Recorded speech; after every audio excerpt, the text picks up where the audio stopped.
Hi, this is Demetria Clark, the director of Heart of Herbs Herbal School. And today on the Heart of Herbs Herbal School podcast, we are talking to Lora Cantele.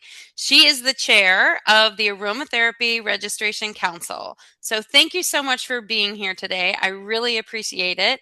And for all of you though that don't know, because you don't get to hear what goes on beforehand, I had like the funniest attempt trying to open multiple recording things at once. So, anyways, I just want to thank you, Laura, for being here so much, even with our technical difficulties in the beginning. So, thank you. My pleasure. So, welcome to the show. For listeners who may not know you yet, can you tell us a little bit about who you are and the path that brought you to aromatherapy? Wow. So what got me started in aromatherapy, it was quite, I don't know, by accident or serendipity. Like most people who are working in a healing profession, I came by it because of my own need. Um, I was in a car accident when I was pregnant with my son in 1998. And then a year later, after a whole year of physical therapy and seeing a chiropractor, it was my very last appointment. And I got hit by a car and injured the same way.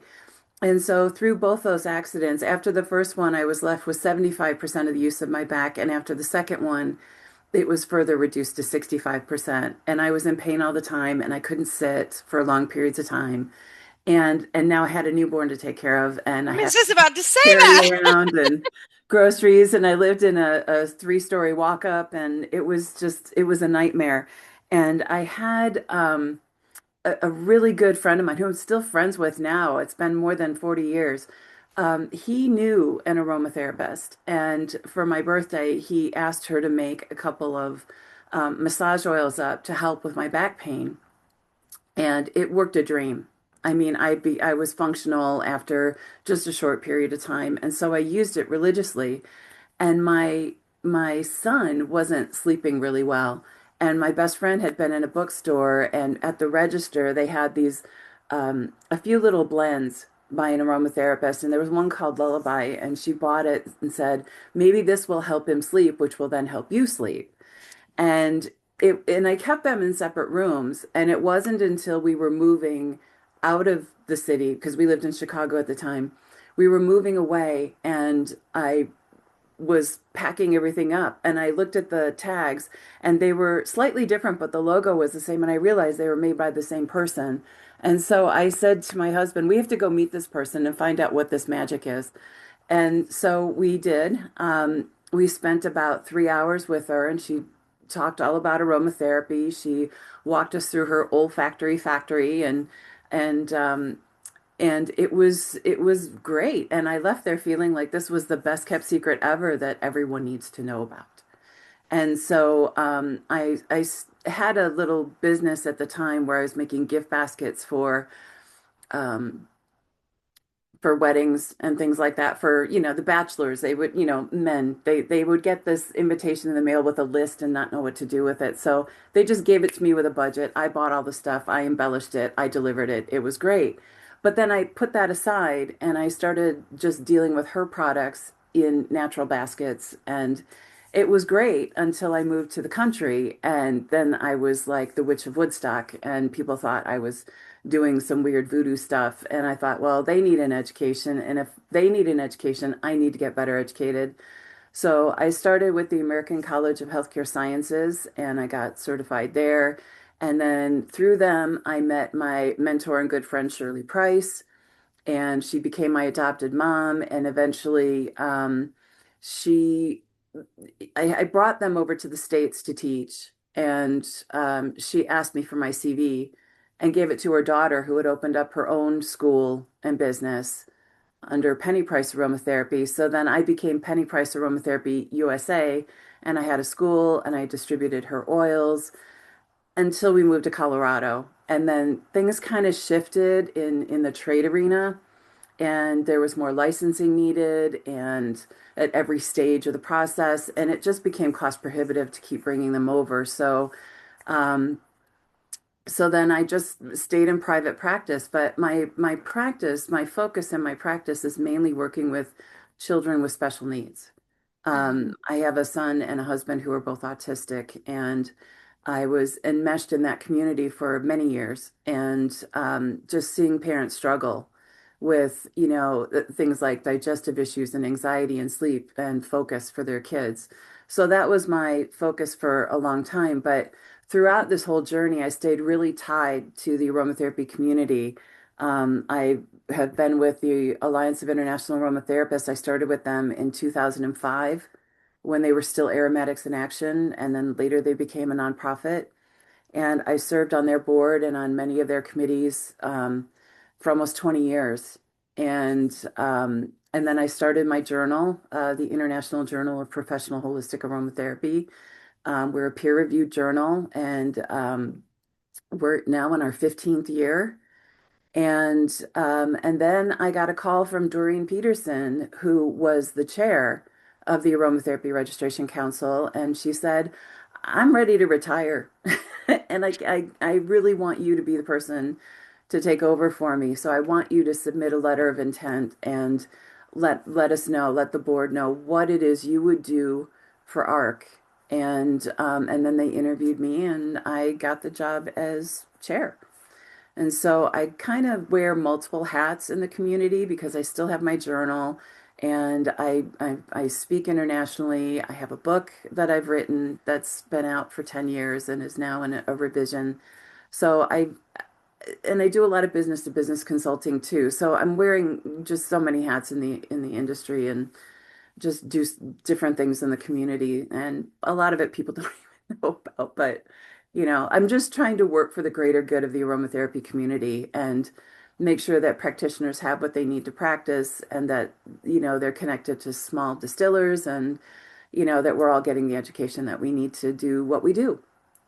Oh, wow, that's awesome. That sounds like, yeah, you have a lot of hats on. So thank you so much for wearing them because when people like you wear them, that means people, educators like myself actually have like resources to like really connect their students with. So when was the moment that you knew this work was going to be your life's path? I think it was when I was with the Alliance. There was so much at the time the Alliance was set up. The focus was slightly different than, say, NAHA or Mhm, or even IFPA in mhm, England. Um, for AIA, it was sort of like NAHA was very grassroots. They had a very diverse, um, the way people practice was very diverse. But with AIA, it was more medically or clinically focused. Our co-founders, Raphael D'Angelo, he was a doctor, and Lorraine Pounds, was a nurse. Raphael's wife, Nancy, was an aromatherapist. And this kind of grew out of his aromatic medicine course. The students mhm, they were sad when they graduated because they didn't get to see each other all the time and talk about all things aromatherapy. So they met monthly as Aromatics in Action. And then they had their first conference. And then that's when they decided, okay, this is for us. And the focus with the Alliance is more on research and the scientific aspects of aromatherapy and how to make it a modality that is more mainstream with and aligned in medical circles, mhm, mhm. as a Yeah. complementary therapy, and just seeing how that can work. I mean, I saw it firsthand. I one of my first jobs outside my practice in aromatherapy was working for the largest hospice in the Midwest. And one of the nurses there decided that she worked as a volunteer at a hospice when she was younger. And now that she's a nurse with this hospice, she went back to this children's home where she volunteered. And she thought, why is it that kids in palliative care don't get any of the therapies and offerings that a person who's dying in hospice care can receive? Like aromatherapy, massage therapy, art therapy, music therapy, pet therapy. And so she started a pilot program in this facility, and I worked on it for 15 months, but I was late to the game. They hired me on 2 months after it started, which was good because we could get a baseline before and after aromatherapy was added. And for these kids who were nonverbal, that were trached, that were fed through G tubes, I mean, you look at these children and you think, what kind of life is this? And this program was all about improving quality of life. And it's like the things that I saw after 15 months was just amazing. And that was early on in my aromatherapy career. And I thought, wow, if it can make this much of a difference here, we really do need to get this into more facilities. So that was a big turning point for me, Hmm. you know. Wow. That's pretty cool. That's a pretty cool turning point. And I agree. I know the importance of having like a professional scientific level education for people who do work in hospital facilities and stuff. We work with like the VA and different um uh organizations throughout the country. And so I do know that that's so important. So thank you so much for that work, and that early pioneering work probably, laid the foundation for a lot of things that modern aromatherapists aren't even probably aware of, that this foundation was laid 20 years before. And it's AIA's 20-year anniversary this June, next month. Wow. It's a And, baby. It's growing and up.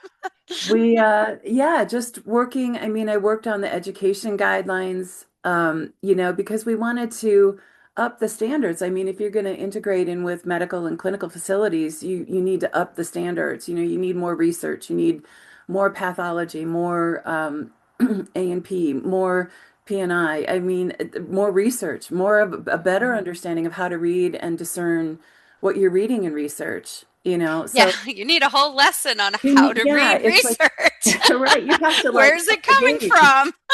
Right, Who's right. funding that? Yeah, So, no, I agree. I agree. That's awesome. So, yeah. oh, So we thank just you laid so a whole much. foundation for that. And I'm really Hmm. grateful because after being with them for so many years, the in 2017, the then co-founders had gotten together and they awarded me um, a co-founder status retroactive Nice. for my work that throughout the years because as they sort of retired from the board. I mean, I stayed on and I did it for the community, and I really wanted to make sure that we were keeping our standards where they were, Hmm. so I mean, it's just like a full circle thing for It me. sounds like it. It sounds like you've been nourished by and are nourishing the community. So thank you so much for that. Yeah. So before we get into the council itself, what does aromatherapy mean to you personally? Not as a profession, but as a practice.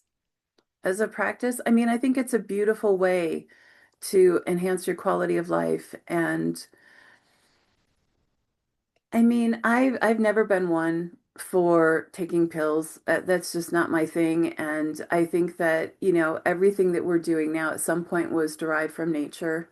And it's important to get back to that. And I think it's important that our kids know where their food comes from, and to identify plants, and I mean, look at the past 200 years. I mean, we had healers using herbs and essential oils and hydrosols, and there's no reason why we need to deviate from that. I know that taking pills are quicker and so forth, but I would rather create homeostasis in my body and have that beautiful aroma around me than to take a pill for one aspect of whatever my dis-ease is. I'd rather do the holistic version of this. And aromatherapy, I think, is just a beautiful holistic way of caring for ourselves and staying connected to nature. Thank you so much. That's awesome. So, okay, so for listeners who've never heard of the Aromatherapy Council, can you walk us through what it is and what it does? So the Aromatherapy Registration Council ensures the credibility of practicing aromatherapists. And we do that by way of a psychometrically assessed exam, international board exam. And the council, the exam itself tests for core competency. I mean, we're not looking at like clinical level aromatherapy. We're looking at core competencies. And and the exam itself is changed every 2 to 3 years. So if someone were to take it, 5 years ago and take it again, they're going to get a different exam. But we always go through the exam every 2 to 3 years and evaluate the questions on, are they still culturally relevant? Are they still current, or was this a myth that's now been Mm-hmm. broken? So we keep it all relevant, and there's so many different there's psychometrics that are all involved in assessing this test, looking at the question itself and the distractors that are given. Um, but we keep it current in aromatherapy so that as people are taking it, we're testing not could they pass it 20 years ago, but can they pass this now based on what current knowledge is? So a little bit more research, a little bit more business skills, a little bit more science goes into the exam every time it's developed.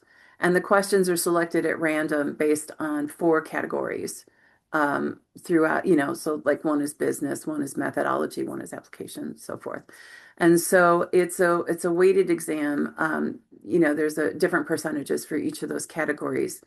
And anyone who's interested in taking it, we do have a candidate handbook on our website that can be downloaded, and there's example questions in there, and there's a very detailed outline of all the things that are tested for, so that people can prepare and be ready to take this exam. Cool. Thank you so much. I was going to ask you about how you came into a leadership role in the council, but you've already shared that Yeah. with us. So, um, what does serving as the chair actually look like day to day? Is it Day to just day. lots and lots of emails or, Um, I wouldn't say there's lots and lots of emails every day. There's lots and lots of emails that come in every month, but we have a division of duty, and I have an excellent board, that I work with. Um, they probably see more emails than I do, because we're kind of, we have our different domains. Mhm, So my particular domain, in overseeing everything is really, I'm more working with our like the legal aspects and working with the professional testing corp. See, we're a third party exam. So mhm, we work with the professional testing corp in New York mhm, that they provide the psychometric experts. We have one of our own mhm, on our review team. And you know, they keep the item bank of all the questions, and then they give us the like an exam every 2 3 years. Like I said, they give us an exam mhm, and we go through that with PTC. And mhm, then we do a lot of behind the scenes evaluating on how people did, which questions are they missing the most, where are the gaps. And so I think in my tenure with ARC, we're going a little bit further than the previous board did, which we're wanting to work with the schools more. We want to share where the gaps in education are so they can help build their curriculum. We've trademarked some new logos, uh, mhm, and we've done that specifically because there is the title of registered aromatherapist in Canada that is related to a member organization. So to avoid confusion between those who are from Canada and those who've taken the exam, we have a logo which in a way is kind of like our good housekeeping seal mhm, um, when people see it. And we're trying to let businesses and consumers know more about us. Because if you're a business that's looking to hire an aromatherapist, we have many registered aromatherapists that would love to work with these facilities or stores or, mhm, be subject matter experts for different groups that require that. And we want consumers to know us because we want them to seek out the assistance or consultation of a registered aromatherapist. So I think that was a gap that was missing in previous years, is that there wasn't the outreach to consumers and businesses to let them know what a registered aromatherapist is, and what they have to do to earn that credential and keep that credential. And there was a lot of focus on Asian countries and America, but I'm finding there's a lot of interest in European countries and the UK now, Mm-hmm. for people who want to take the exam. So we're kind of trying to broaden everything to make it more international Mm-hmm. and relevant.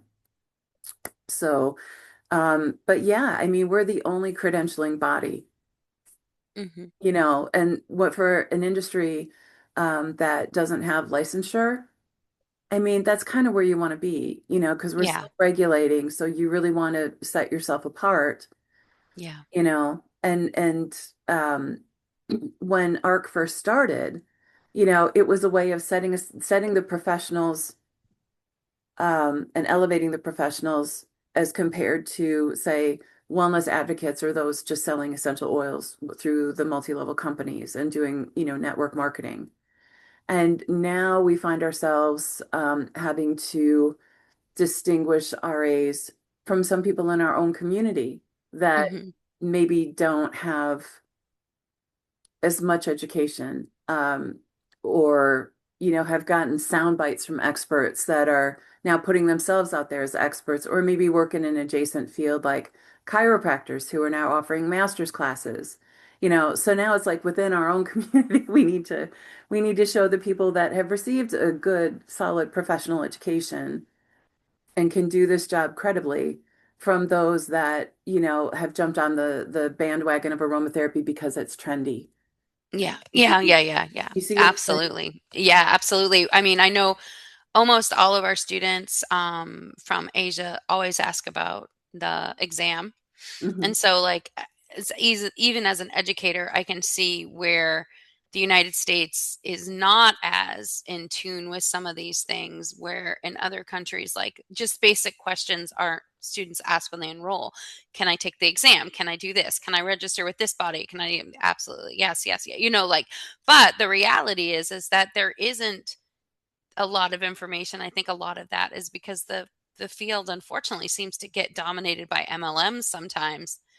And it's like, no. Well, there's that, but then there's also the people that during COVID, a lot of schools went online to survive. Mhm. And when you're not an in-person school, sometimes it's really hard to assess your students, right? Mhm. Unless you have more rigorous exams or quizzes, or are doing online classrooms where you can engage with each and every student. They're not just watching a video, right? But a Yeah. lot of these people, the course might be like a 200-hour course, and yet they're cranking through it in like 2 to 3 months. But what are you actually retaining? And then they Mhm. don't actually go on to practice. They like saying they're a certified aromatherapist, um, but they're not actually in practice. And that's really Yeah. where your education and your confidence comes from. So they take to Facebook and social media, and they kind of hide behind the screen a little bit, where someone will talk about some ailment, and everybody's really quick. These people, Oh, yeah. just really quick with the advice and what you should do, but they're not actually in practice and seeing clients. Mhm. They're not talking from experience, they're talking from a place of theory. Yeah. And Yeah. so we're having to distinguish ourselves different Mhm. from that. Yeah. Yeah. Yeah, no, I mean, we were an online school before COVID. We've been online since 98. Hmm. So there is something that about assessments and question and answer and case study groups and those kind of things that are so important to the industry. And yet it feels sometimes, at least I feel sometimes, like when I'm on the social platforms, but it's like, cure for Ebola, this essential oil blend will cure Ebola. Remember when those were going around, or Yep. this or that? And I'm like, and students will ask me about it, and I'm like, look, if that seriously cured something as bad as Ebola, we'd all know about it. There'd be no big secret conspiracy. People would be like, Exactly. I'm cured of Ebola, or, that was like a recipe going around on Pinterest for a while that drove, my students were going bananas about because the internet can be a really dangerous place.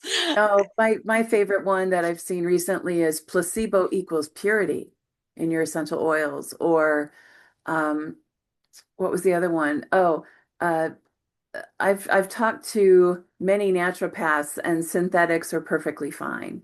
So if your client's using a synthetic lavender and they don't know it, but they had a good outcome, who are we to say anything? And I'm thinking, well, considering how it could be an endocrine disruptor, or it could impact their respiratory system, or It um, could have a contaminant in it like lead. Like, how many times are we seeing you step perfume in. things with, yeah, You step wow. in, you don't let it go just because. But there's people like that putting themselves out there as experts.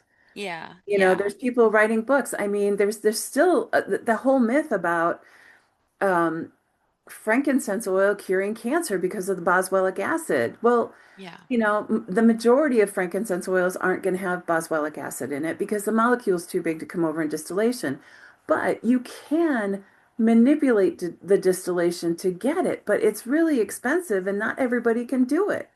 Mhm. So to find an oil that has, BA in it is really, really difficult. And it's an endangered, you know, not endangered, but it's a threatened species. It's like, Mhm. why? Why?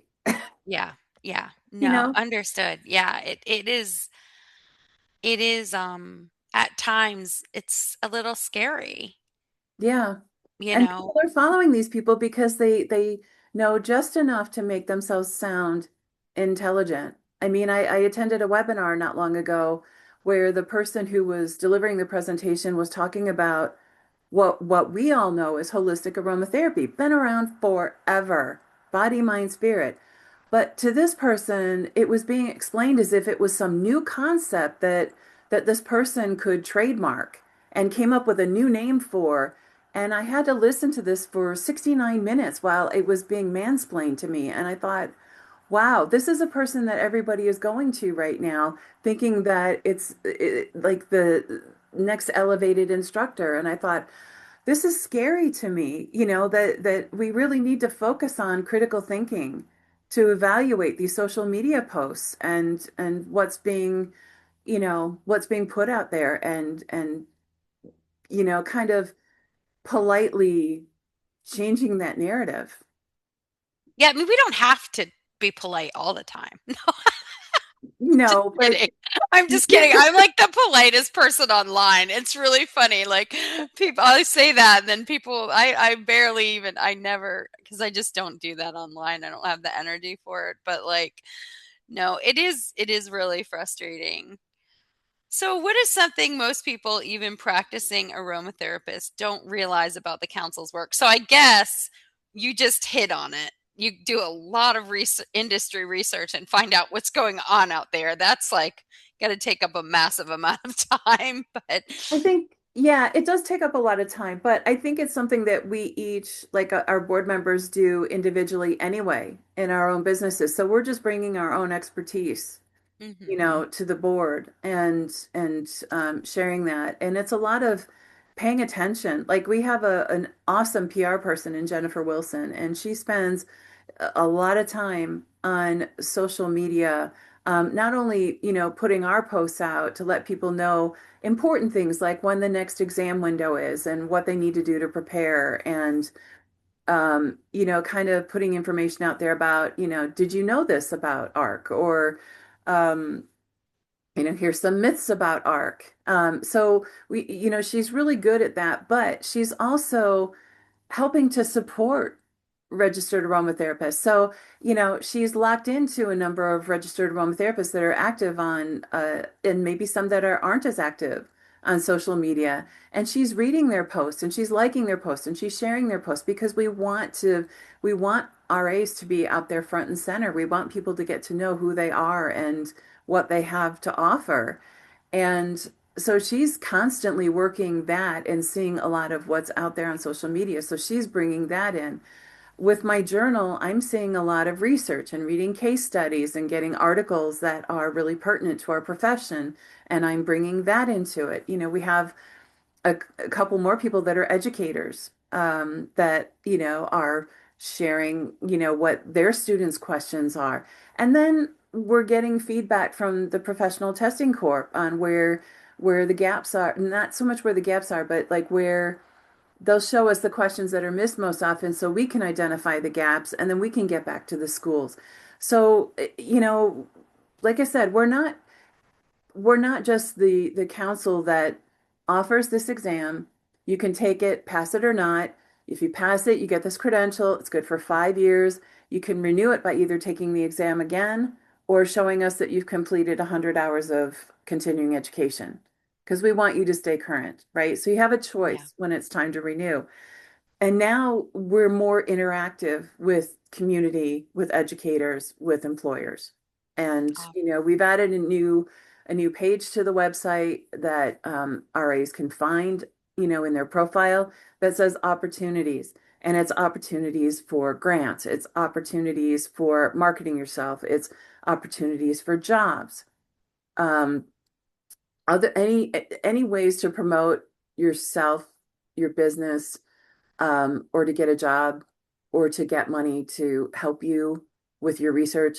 It's in there. We're reaching out and partnering with so many people now to try to bring more opportunities to registered aromatherapists. So when you have the RA credential, it used to be, okay, I've got the RA.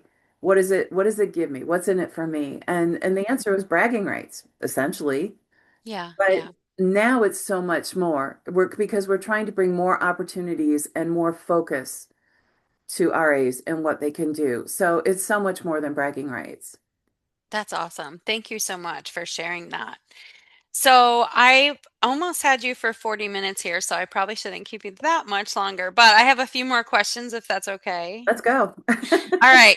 So there's been an enormous boon in essential oil interest. Much of it is driven by MLM companies and social media, which we just kind of briefly talked about it. How Mhm. do you feel that this has shaped the work of the council, and how do you see it shaping the public's understanding of aromatherapy? So I am going to full disclosure, I do not like MLMs as a business practice. I won't even get into the aromatherapy aspect. I think it preys on women and families, and I just don't like that kind of stuff. I haven't since my husband was in the army. Um, 100 years ago. So, I mean, I'm just going to be full disclosure because I feel like I need to say that so nobody says, it sounds like you don't like them, Demetria. No, I don't. I've never participated in one. I've never bought from one. I don't like the practice. So anyways, but now that I've said that, how do you think that it's shaped the work of the council, and how do you see it shaping people's understanding of aromatherapy?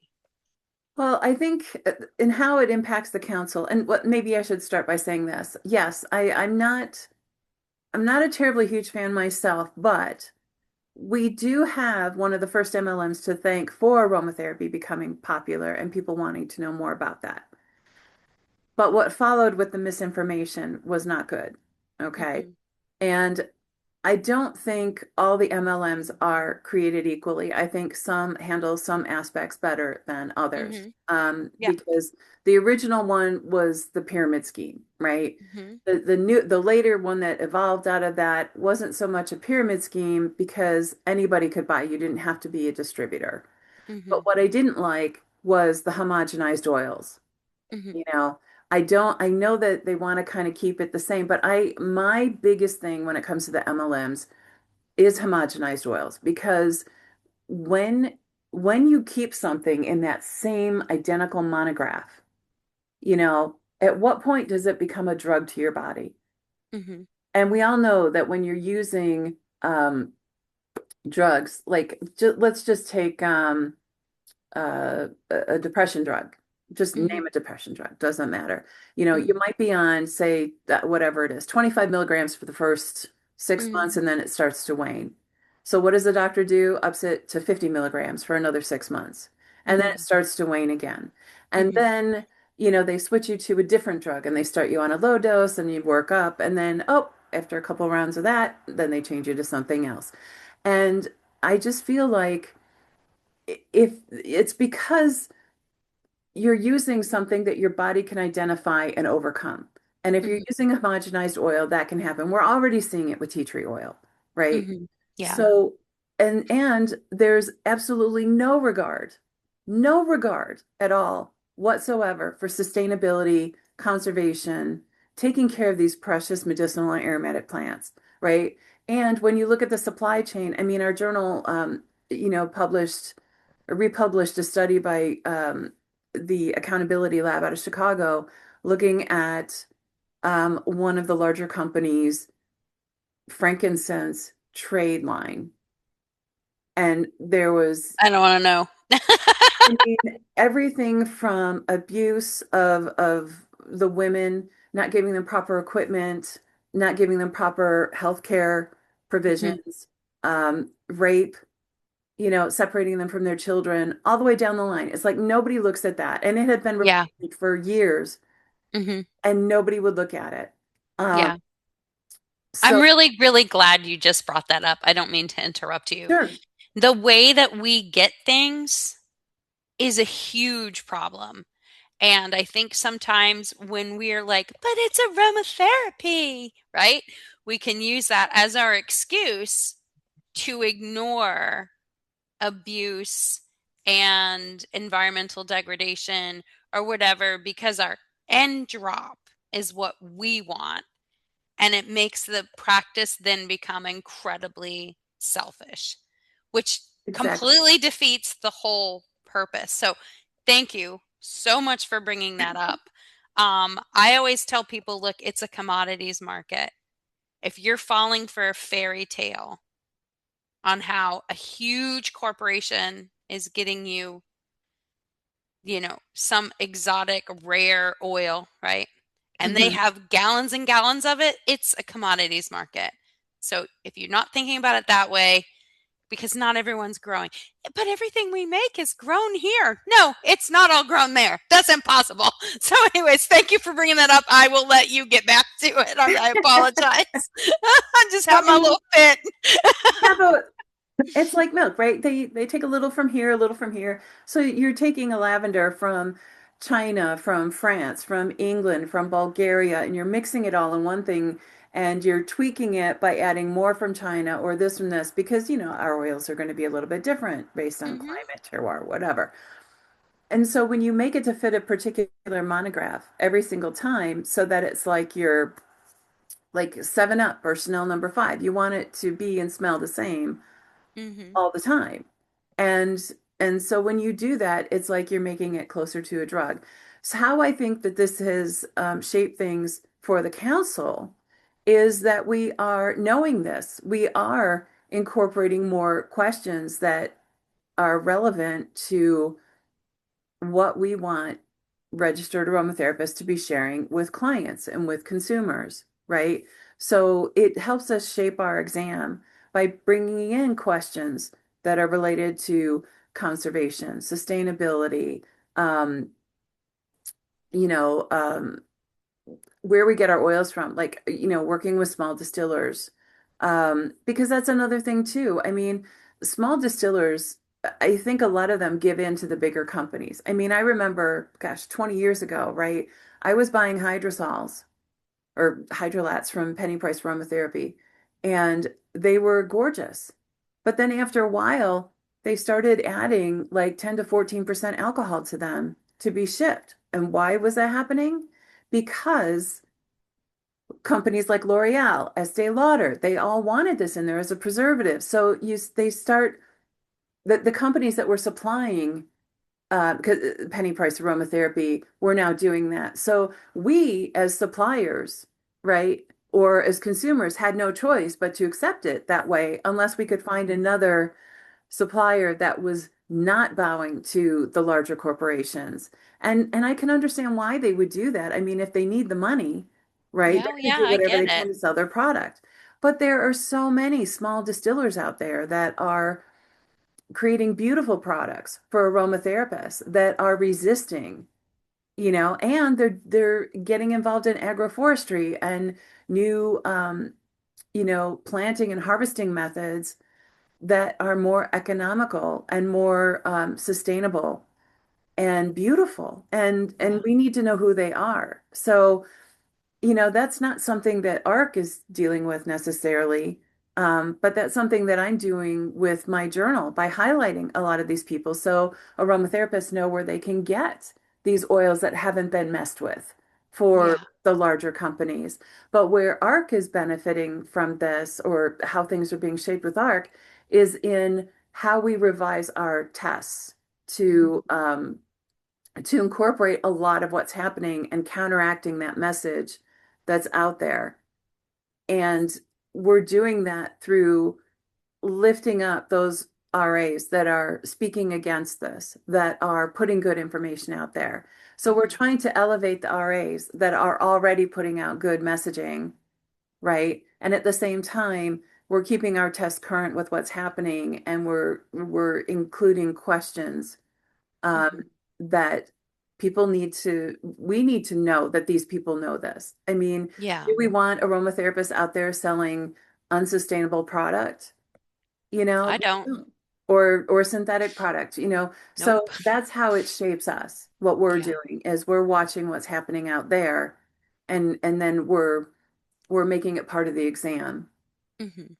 I love that. Thank you so much for sharing that. And I can't I can't thank you enough for just being on point with the sustainability and quality and highlighting small producers. For anyone who doesn't know how to get your journal, how can they get your journal? It's easy. You can go to ijpha.com. And we now have a digital subscription available. We Hmm. did that because, I was resisting it for a really long time because 99% of our readers want something they can hold in their hand and it's Hmm. easier to refer back to because of the way we lay it out and we put our titles on the cover page.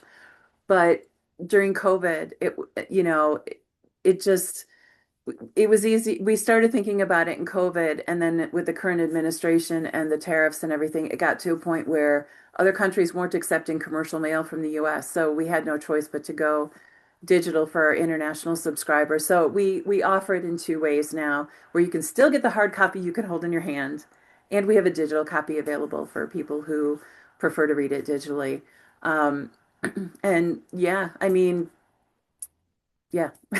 I love that. Thank you so much. And I do think that it's important that, you know, there is a journal out there that highlights um, sustainability and practices and studies. So I know this is a little separate than ARC, but I just wanted to thank you for sharing that with us because I think it's important. A lot of our students will find that really useful. And we do have a link in the classroom, but just because I say we have a link in the classroom doesn't mean that people always see it or they'll be like, I'll come back to that later. And then they never do. So, or they get busy. So, really quickly, I guess I've got probably time for one more question. So, Sure. um, for practitioners and educators listening, how can they support the council's work? Wow, I'm so glad you asked that question. So, for practitioners, how you can support us is also by supporting yourself, and that is to become a registered aromatherapist. Okay. And I would say go to our website. It's aromatherapycouncil.org, and you will find everything you need there. So, I would suggest make yourself a cup of tea, coffee, lemonade, whatever it is. Park Whiskey, yourself in, whatever. yeah. Park yourself in front of the computer and give yourself some time to go through it because we have very clear information about how we started, who we are, what we do. But then if you go to the candidate handbook, it gives you very clear information about the exam, what's in it, how to do it, the dates. I mean, everything you could possibly want to know is in there. And like I said, we are the only, the reason I mean, we have this credential, but it's not us. We're not a member organization. Let's be Hmm. clear about that. We're not like AIA, NAHA, IFPA, COA. Hmm. We are we are an unbiased entity that uses a third party and their testing facility. So we work with a professional testing court, and the tests are administered, the exam is administered by Prometric, which is available all over the world. Some Mhm. people might have to travel a little bit to get to a Prometric facility, but I mean, there's like one in Zimbabwe. I mean, it's everywhere. Yeah, Okay. yeah. So we are an unbiased third party credentialing group. So this isn't you become a member, you get a credential. It's it's completely different. Okay. Mhm. And all the information is in there. For educators, and this is something we've been talking about so much. We would really love to have more educators making it, um, I don't want to say mandatory because I don't want to tell people what to do, but if educators can encourage their students to take the exam and get their credential, and then we work with those schools that are sending us students Mhm. and we let them know where the gaps are so they can enhance their curriculum, Mhm. right? And that's how we got Uh, connected. I got the yeah. email. This I mean, we're trying to work with schools Mhm. to provide better education, current education. That we're not saying the schools are bad, but Mm. we Everybody can always grow and improve. And the yes, second we stop doing that, that's when we're in trouble. So I right. agree with you. We can all as educators, you know, There figure it there are out. schools out there that haven't upgraded their curriculum or done any revision in 2 decades. I mean, Yeah, no, no, it's so we true. It's we do it every 2 years and it's yeah, so much work. So I get why schools don't sometimes. But because it is a massive undertaking if you have like a 1200 page course, but I think it's important to try to stay on top of your yeah. industry as much as possible. And the exam is available as a tool as well to educators. So, for example, if a school, some people have their pain points and they Mhm. don't want to put together an exam to Mhm. test their students at the end of the year. You can make their exam the ARC exam. Have them Mhm. sign up and take our exam. If they pass the exam, not only do they get a credential, but then they get your certificate of completion, right? Because you can complete a program and then you I've could never take the thought of exam and get that. the credential. So I mean, so you can use this as a tool, Mhm. and we want to be a resource for educators, and we want to help promote registered aromatherapists as the gold standard of where you want to be in aromatherapy, right? And like I Mhm. said, we're looking at aromatherapists, professional aromatherapists. We're not credentialing, clinical aromatherapists, Mhm. but professional aromatherapists who want to be in practice. And we really want to encourage practice, case studies. We want to Yeah. encourage case studies in practice. And that's how we learn, that's how we share, that's how we grow. And by doing this and showing people that we can be trusted natural healthcare providers, it only elevates what we do. So people aren't looking at us like we're quacks or we're just doing something trendy that, oh, aromatherapy. I mean, it's like I think about the whole Billy Connolly. I don't know if you know Billy Connolly, the Scottish Mhm. comedian. Comedian? He's Yeah. got a whole big thing out there about this big traffic accident where cars are on fire and trucks are exploded and there's people with limbs missing, and through the crowd runs this woman going, "Let me through, I'm an aromatherapist." And it's like, people don't, I think in some ways people don't really take us seriously. They don't realize, how many hours of education we have.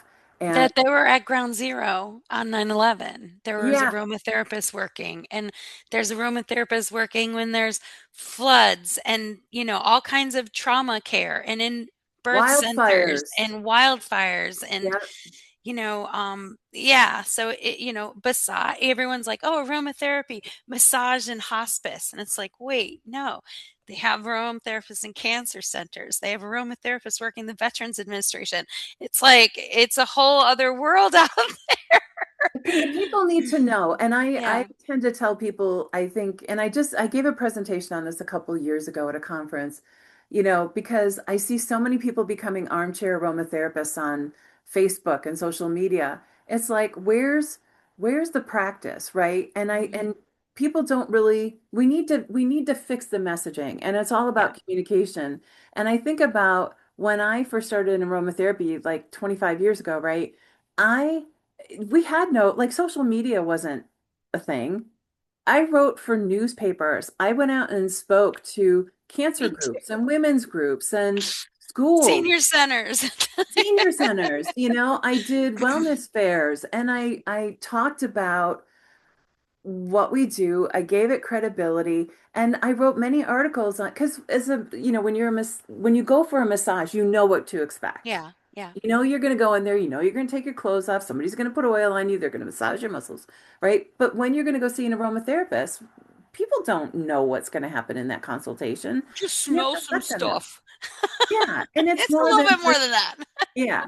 So I think it's important, that we write about this, whether Mhm. it's blog posts or, there's still some magazines around, but getting good information about what it is we do, who we are, what to expect from a consultation, what you offer in your own personal business. That's another thing that you'll find in the profile section is we have a template for a press release. You pass the exam, you can download this template for a press release, send it to your local papers and magazines. Let them know that you now have this credential, you're in their community, and let them know what you have to offer. We need to start lifting each other up in this community Yeah. and not just, look at all the nonsense going on social media and just shaking our heads at it and complaining about it. I mean, Or but joining it. You see more and more people that you're yeah. like, whoa, they joined that bandwagon? Okay. No, fight the good fight. Put the good information out there. Yeah. Put the valid information out there. And you don't have to tear somebody down to build this up. Just be you and do your thing and talk about all the good that you can do. And remember that people are going to use your services because they have a pain point. You have to find out what it is. Yeah. You have a headache? I can help your headache. I can ease Yeah. your back pain. I can help with, you need to let people know what it is that I can help you feel better. I can improve your quality of life. Let Mhm. them know what you have to offer, and Yeah. let ARC help you, by, having this credential through ARC and the supportive services and resources that we offer now to RAs. I mean, we really want to work with practitioners and with educators. And one of the things we have coming up, Demetria, they're not scheduled yet, is we're going to do a series of roundtable discussions that's open to anybody on Zoom, Oh, one with cool. educators so they can ask all their questions about us. We're going to do one with RA practitioners, and we're going to do one with our skeptics.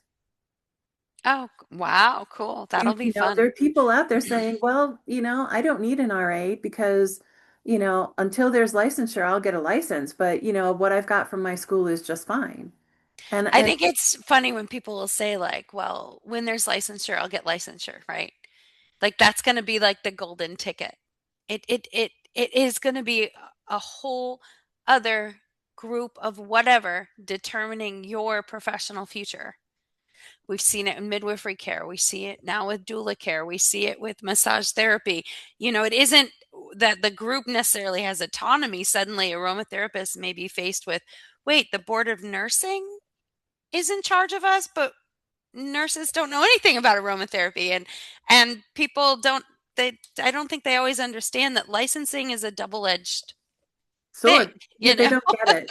Yeah, they Yeah, don't. I mean, we're almost better to be, if we're unlicensed, and self-regulating, and we're really maintaining the standards, we can maintain a really good credibility. And, it's one thing if you don't want to take the ARC exam, but don't tear hmm, it down for somebody else who does want to take it and make them yeah, doubt its importance, because there are a lot of people out there that will tell you that it's important because it's a way of checking. It's a way of hmm, checking. And I'll tell you what, we do have a disciplinary policy. If there is an RA out there that falls back on old MLM verbiage and is putting out bad information, I mean, there's recourse for that. hmm. You can lose your credential by not conducting your business professionally and ethically. So while we don't police every RA out there, we do have a disciplinary policy for if somebody does go rogue, and we do have recourse, Yeah, you yeah, know, that's and awesome. so I think it's important that people recognize the credential and that schools work with us so that we all can maintain and elevate this beautiful art and science. I think also if the credential and the industry itself is solid, if there is at some point any kind of official accreditation or oversight or anything like that, I think that if you are the best that there is, it becomes the standard of the industry. Yeah. And so I love that are kind of like thinking along those lines and thinking about the future that way. So thank you so much.